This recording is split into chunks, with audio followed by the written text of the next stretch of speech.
So, without further ado, why don't we start? At this end of the table and work our way down? We'll give you about 5 minutes and tell us how did you get from nothing to something, and what is that something? How did I get from nothing to something? That'll preach, y'all. Um, thanks, Dr. Grundy. So I'm reminded of my great grandmother and her expertise at canning and her skillfulness at having a garden in North St. Louis, and the year she told me that I could plant some corn. And so I planted some corn, and I was so proud of myself. But it was only a few years ago that I realized that when I planted it, the darn thing probably had toppled over and wasn't going to grow. But she went back and doctored on it for me. And so my corn did grow, amen. And Arbor Day, y'all remember when we used to bring saplings home? That tree is now in the backyard of the house that I grew up in. So those memories around having my hands in the dirt, really wasn't about the food, it was about the relationships. And so I think that that's how that intersection hits me. It strikes me around relationship. We've gotten to where we are, really, it goes back to greening the church. At my home church, which was Ward Chapel AME Church in Florissant, and I wrote a grant with Dr. Garnita Plez. So Faith Heals and Garnita Plez Ministries, we wrote a grant together with Greening the Church and got that. It's like $4,000 to begin that process there. Little did I know that a year or two later that I would be at my own church, and that grant funded our first raised garden beds. Amen. So they shared from their bounty to our bounty, and then we applied for the Black Church Food Security Network with Dr. Heber Brown III, and they funded the rest of the work that we did there. And it has just, and the reason why that became important for us is because, again, we were in the middle of a pandemic and no one was on the grounds. I remember driving back to my church, which is about 45 minutes, about 30 minutes south of here, for the first time in several months. And give me the sign, because I'm a preacher. Give me the sign over here. And just seeing all of nature that had found itself back at home because we were gone. And I saw animals. I was like, oh, wow, what is that? There's some stuff I still don't know what it is. That was just, just having their way out there. But the gardening came about because of the need for fellowship. It was the need for fellowship that I said, hey, how about if we go ahead and start our garden? We had kind of been talking about it a little bit, but we got pushed into it. We got pushed into it because we needed a way to touch base with each other. I needed some place where I could throw the football with the youth in my congregation, where our little ones could just run around doing absolutely nothing, just running around, right? And from there, I was so blessed to be in connection with Karen, who showed me the garden and said, this is what could be. I was so blessed to be in connection with Karen, who said, this is what could be, right? And say, hey, come on and glean with us, and come and meet us at the seminary so we can give you like 50 bags of corn. Okay. And so there's just this circular motion. I got lots more to say, but the idea that there is something in nature that connects us as a community was what kept me saying, let's do that. And Eden Gardening and Gleaning was also the reason why I then got connected with organizations. Shout out to Jay Johnson, current student, who was saying, yeah, there's some more things we could do to pour in to the ministries that you have. There's so much out there, y'all. And to just keep saying yes, just keep saying yes was the opportunity to go from nothing to something.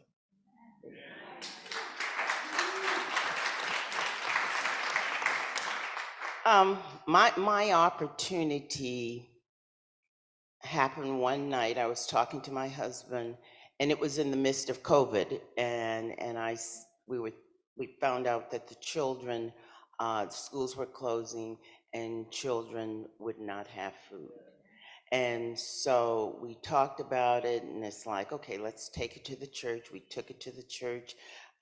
Some other things were looked at, and it's like, we're going to do this. And so there were 4 ladies who said, we're with you, and so we did it. And we started serving lunches to children. However, what we discovered, the lunches, there were more adults there than children. And so it just kept evolving. There is a need. And so my knowledge of farming, I come from South Texas, and South Texas, the only thing there are cows. So there's cows and cotton, and so nothing green. And so hadn't thought about it, but I knew we had to serve balanced meals.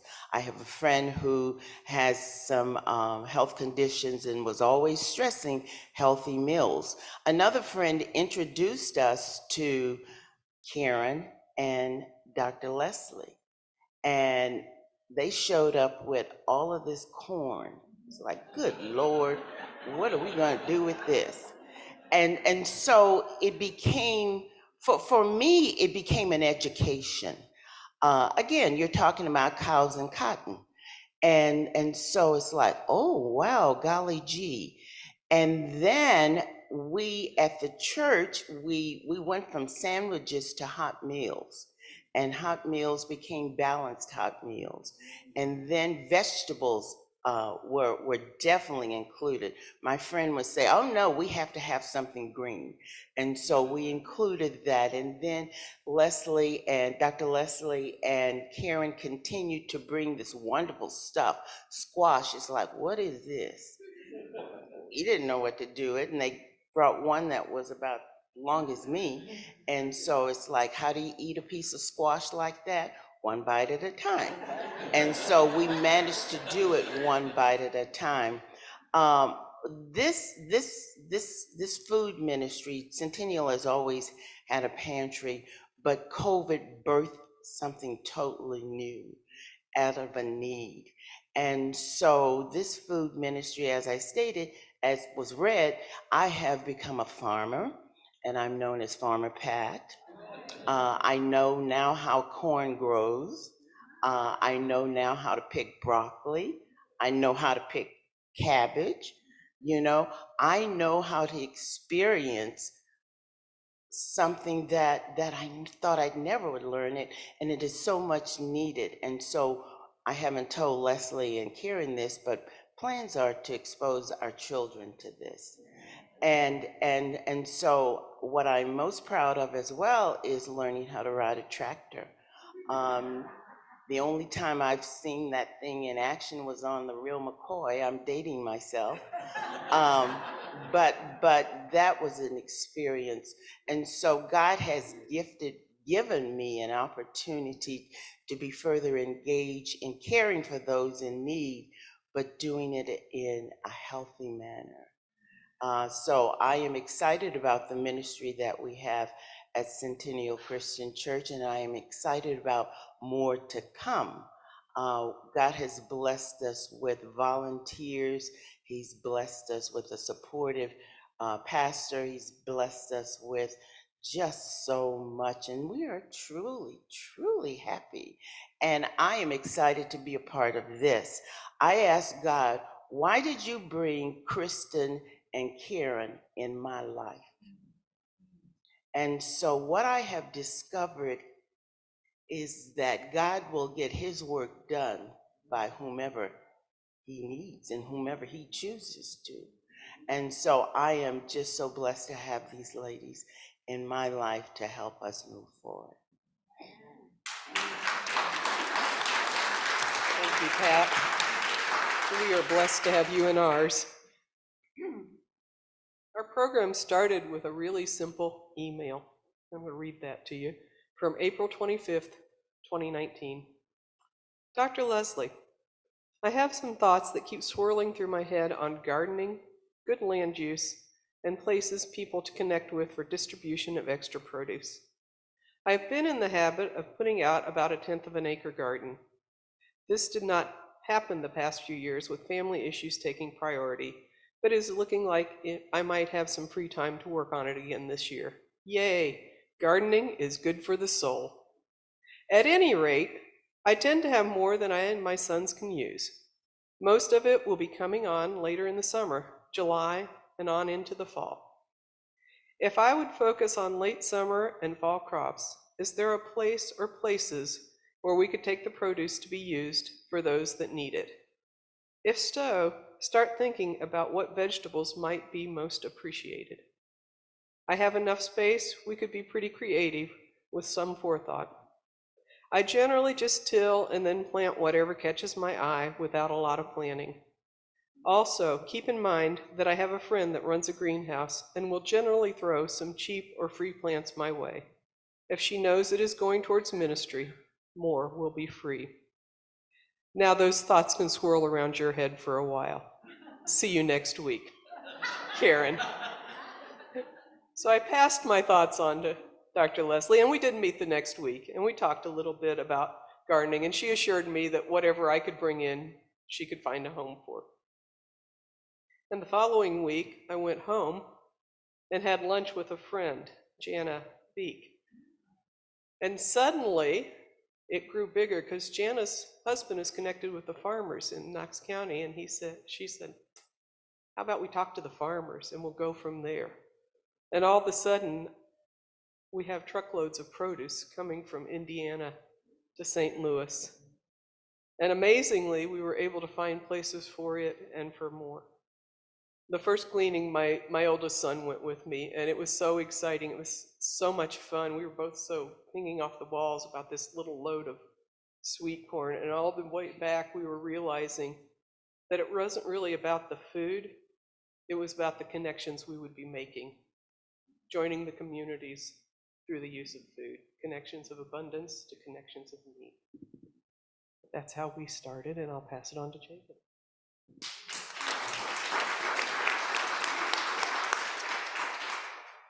Well, I serve at Community Christian Church in Manchester. It's about 25 minutes from here. And we have a lot of green space. And there had always been a dream to have some sort of community garden, but we weren't sure what that would look like. And then several years ago, a member of our congregation passed away. His name was Joe Brimmer. And Joe and Betty Brimmer had been global missionaries with the Disciples of Christ UCC and spent most of their time in Japan. But when they passed away, they left a certain sum of money, and they said they wanted it to be used for a new ministry of the church. And so from there, we developed the Brimmer Community Garden, and that's what I help oversee today.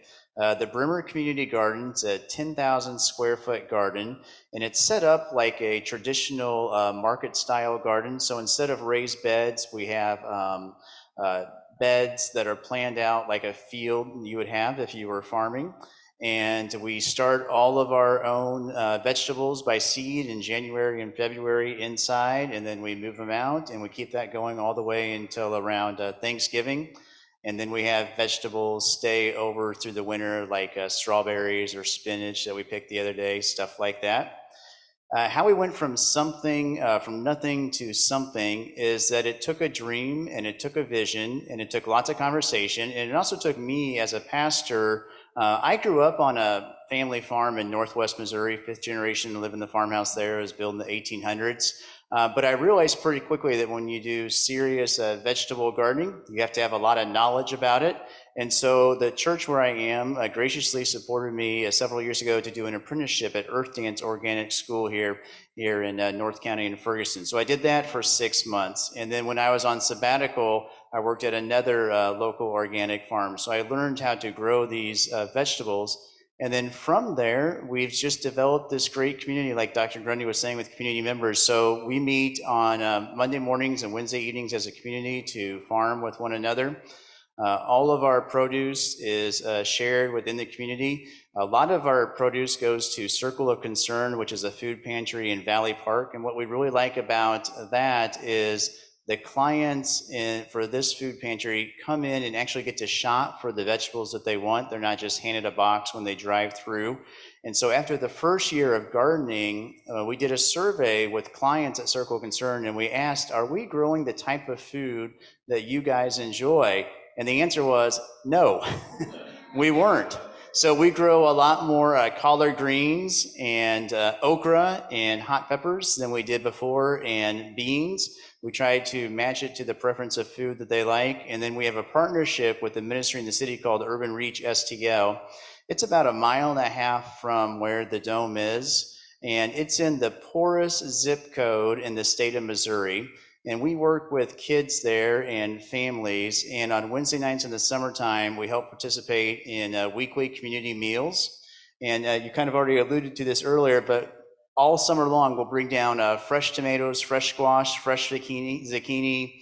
The kids have never seen these vegetables before, and they just pick them up and eat them, and they love them. And then the kids this summer are going to come out and work in their garden, and it's just been a wonderful experience for us. And then when we work, like on Wednesday evenings, this past Wednesday evening, we had somebody from the community who started coming this spring who's a computer programmer who heard about our ministry from somebody else in the church, and she said she sits all day in front of the computer, and so she loves to come and she loves to weed. I mean, that's a hard job for a volunteer, but she says there's nothing better than sticking her fingers in the dirt and pulling out the weeds because she sits in front of the screen all day long.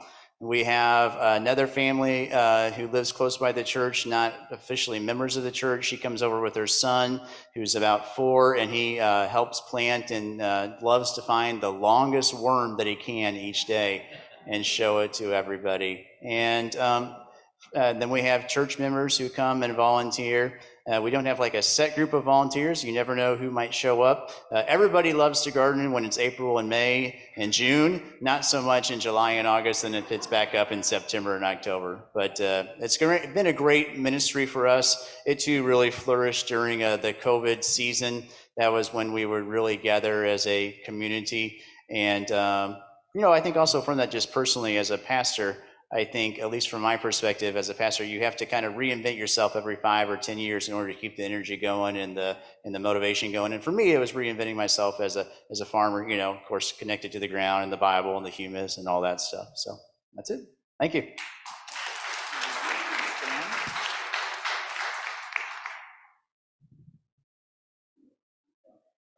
Is this on? Okay, awesome. I'm an introvert. I moved from text, so I'm going to edit on the fly. So despite our small size, Central Reformed Congregation's Mitzvah Farm is one of the largest gardens for food security currently in the city of St. Louis, and I hope that changes soon. Our food justice partner, Trinity Food Ministry, it's at an Episcopal church, is located 5 blocks from the farm and provides groceries for over 10,000 guests annually. They do not require tax information. They accept anybody from the region. It's a beautiful model of food ministry. The Mitzvah Farm is the single largest source of fresh organic vegetables for their guests. Our farm we can't remember when we began it, but actually the story begins about 3,000 years ago. I'm just gonna mention this because my Jewish ancestors lived an intimate relationship with all of creation. And through this relationship, they came to know and enter into covenant with Yod-Heh-Vav-Heh. And our entire tradition springs from this intimate relationship with God and nature. And I want to say, Christian cousins, this is the deepest root of your tradition as well. So the mitzvot, or the commandments, or the law, can be seen as answering the question, how do we live in right relationship with all of creation? Interpreted through time and place in different ways. And so CRC's Mitzvah Farm is one way that we answer that question in our neighborhood, in the heart of the city, at the edge of the Delmar Divide. And our beginnings were incredibly humble. As one of the early leaders recently told me, I worked on the farm when it was 2 raised beds filled with Bermuda grass and no water access nearby. We literally had to drag hoses from the building across the parking lot. It's nothing short of a miracle that the Mitzvah farm has grown to this size. As Pete Seeger sang, inch by inch, row by row, gonna make this garden grow. Our farm grew slowly, intentionally through a process of trial and error, adding infrastructure and systems along the way. Building relationships within our congregation, our leadership, and our food justice partner was key to our ongoing development. Building relationship is essential. And I should mention this started as a lay-run, volunteer-driven project. It still is. 7 years ago, we moved from more of this kind of loose community garden model style to a food justice model, and then began donating to Trinity. Our first year, we proudly donated 50 pounds of produce. The next year, we started weekly communal gardening called Sundays in the Garden and planted 2 full seasons, summer and fall, increasing our yield to almost 500 pounds. The following year, we planted 3 seasons, spring through fall, began offering teachings at services, communicating differently with our congregation, and offering religious education and music events in the garden, and we increased congregational engagement over 140% in one season. We had over 150 members annually engaged in some fashion with the farm until the time of pandemic. We also began regularly meeting with Reverend Barbie Click at Trinity Food Ministry to work more effectively with their needs, their systems, and find out what their guests wanted to eat. So we changed our strategies and our planting plans along the way.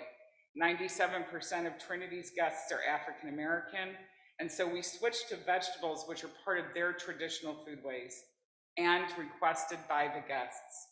Collard and mustard greens, turnip and okra, hot peppers and green beans. Important in so many ways. As one guest told Barbie as she held a bag of our collard greens, "Do you know how expensive this is, even at Aldi's? I can't afford it. Now I can cook my mama's greens for my children." We donated over 1,000 pounds of produce that year. Today, with a 32 by 32 foot plot, 6 raised beds, 14 fruit trees, a core team of 10 regular volunteers, primarily elders with brown thumbs, a budget of around $1,500, we produce 1,500 pounds of food annually. Our orchard fruit is usually gleaned by neighbors and walking down the sidewalk. Simple, small, sustainable, local equals transformation. I want to touch briefly on the impact on our congregation because I know many of you are thinking about how does this work with my whole congregation. We did not understand the impact it would eventually have. Our congregation lives in deeper relationship with our land. Once barely thought of, that land beyond the parking lot is now a place where we live out some of our deepest held Jewish practices and values, where we learn and celebrate the Torah of the earth and practice tikkun olam, repair of the world.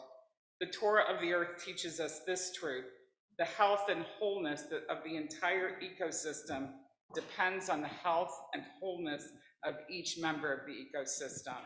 We have significant environmental impacts because of our work. We have a hands-on experiential learning space for all ages, preschoolers to elders, to learn about environmental, racial, and economic justice. It is a place of welcome for new congregants, people that want to connect more deeply. It's a place of healing and solace for people that are struggling. And it's a place where we actually celebrate, worship, teach, and learn together.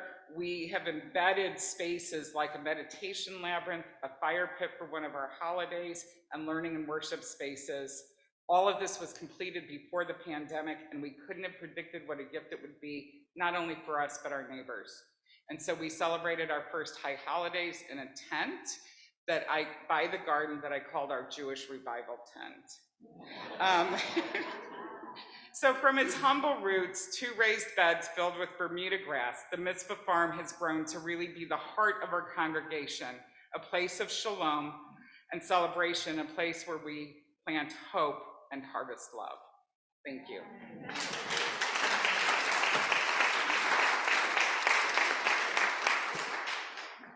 Thank you to each of you. That is exactly what we needed, sort of inspiration and some encouragement that it actually can go from nothing to something. I want to ask, was there something that was sparked in your mind as you were listening to, to other folks introduce them? Yes, there was. Our something to nothing, nothing to something has gone from from one food ministry, one food program to 4 food programs. We have our regular food pantry, which is the second and fourth Saturday of each month. Then we have our lighthouse lunches, and that is every week, Wednesdays and Fridays. And I am proud to say that we have prepared and served approximately 28,000 meals from 2020 to now. And we are very proud to say that we are better than the US Postal. We've never missed a day. We're always there, and our guests trust and know that we will be there. We also have a program titled Neighbors Keepers, and we know that there are people who cannot come to us, so we will go to them, and we will prepare non-perishable boxes, and we'll do a sandwich on the day of, put them in those boxes, and we take them to the street. And so that has truly been a joy. Also, we're starting cooking classes, healthy cooking classes. It was a success last week. It was awful. They made deviled eggs out of yogurt and Dijon mustard, and I told them, put a little sugar in it. You know, our health ministry also has healthy eating class. So we have come from one to many, and God continues to bless us. We know that there's more to come, and we're looking now. I was talking to a friend, it's like, we're gonna plant a garden in those buckets. And so, you know, we're gonna engage the congregation in doing so. Amen. Amen. So I think what I was reminded of is just how important it is to make connection. One of the things I'm so excited about with Dr. Leslie, who has served so faithfully and also does so in a very quiet way. Like, you don't know she moving, but she moving in the background. You Dr. Gabrielle Kennedy? So I've gotten a few of those phone calls. Call Gabrielle Kennedy. So it's good, right, for folks to know what connections need to be made, right? And so this connection with organizations, right? And I think that we could all attest to, and I've heard some of you say that it's also an organizational connection, right? So Greening the Church, Black Church Food Security Network, the U.S. Forest Service, the Mission Continues. Those last 2 organizations are ones that will be partnering with Buren Chapel on next Saturday, which is Earth Day, for our Earth Day project, where we will do an upgrade to our property that includes adding, we have 3 beds now, and we're gonna expand to 10. In addition to some benches and cookout tables and a pergola, and all of these resources are really out there, but it takes that connection, right? It takes someone knowing that you are interested in doing this, and then for them to say, call so-and-so, so that you can make that happen. And so the Buren Douglas Neighborhood Center is also this kind of balancing out. A lot of our history in multiple ways has not necessarily always been positive. And in Herculaneum, that has included lead poisoning in the air, the dirt, and the water by Doe Run, the lead smelting company there. So it made sense to me that that the Buren Douglas Neighborhood Center that we just established, which will be housed in the Douglas Schoolhouse, which is the historically segregated schoolhouse in Herculaneum, Missouri, where my church members were the last kindergarten class in that building, that would be the place that we would concentrate on understanding and preserving that history, but also teaching about green technology, right? So it's a way for us to balance out some not so good history with some new traditions that we can do and to get the people back connected to the land. And so using that both in food and in places of worship and meditation outside and connection is another good place to arrive for us.